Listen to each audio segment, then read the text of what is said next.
Nous allons voir dans cette vidéo formation comment utiliser les renvois disponibles dans le logiciel de traitement de texte Word 2010. Donc pour insérer un renvoi sur votre document, vous vous rendez en haut, donc dans le ruban, et vous cliquez ici sur Insertion. Une fois l'onglet Insertion ouvert, vous cliquez ici donc dans cet onglet sur l'outil Renvoi comme ceci. Vous avez donc maintenant une nouvelle fenêtre qui s'ouvre où vous allez tout d'abord choisir donc sur quel élément vous souhaitez effectuer un renvoi. Je clique donc ici sur cette flèche-ci pour changer de catégorie. Donc, par exemple ici s'il s'agit d'un des titres présents dans votre document, si vous souhaitez donc renvoyer par exemple une information sur l'un des signés, sur l'une des notes de bas de page ou de fin, sur des équations.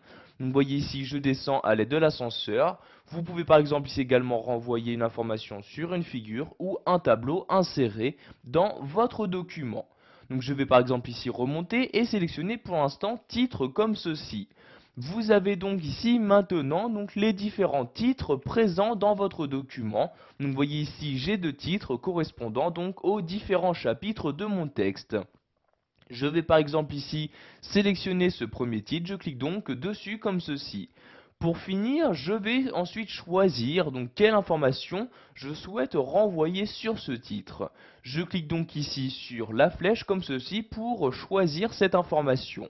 Je peux soit choisir ici de renvoyer le nom de ce titre-là, le numéro de page correspondant, le numéro de titre, etc. Donc par exemple, si je souhaite renvoyer le numéro de page de ce titre, je clique ici sur numéro de page et je clique ensuite sur insérer pour l'insérer dans mon document.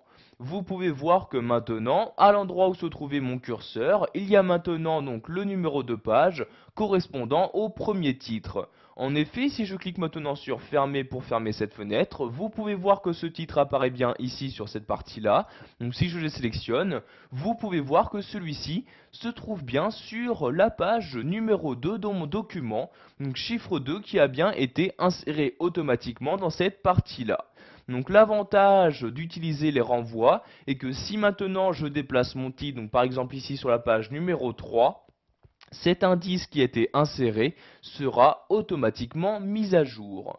Donc je vais retourner ici sur renvoi, donc en cliquant sur renvoi comme ceci pour insérer un nouveau renvoi. Donc vous pouvez par exemple ici insérer un renvoi donc en utilisant les signés insérés. Donc je clique sur la flèche, je sélectionne ici signer comme ceci. Vous avez donc maintenant les différents signés qui y ont été insérés dans votre document. Donc vous voyez ici le signet pour le chapitre 1 et pour le chapitre 2. Donc, vous sélectionnez donc le signet correspondant. Donc par exemple ici chapitre 2, vous cliquez sur la flèche et vous choisissez de nouveau donc quelle information vous souhaitez renvoyer sur ce signet là. Donc par exemple ici le signet en question, donc le nom de ce signet. Vous pouvez également choisir de l'insérer ou non en tant que lien hypertexte en cochant tout simplement ici la case correspondante. Donc ici je clique sur annuler pour ne pas insérer donc un nouveau renvoi dans mon document. Voilà, vous connaissez maintenant les renvois présents sous Word 2010.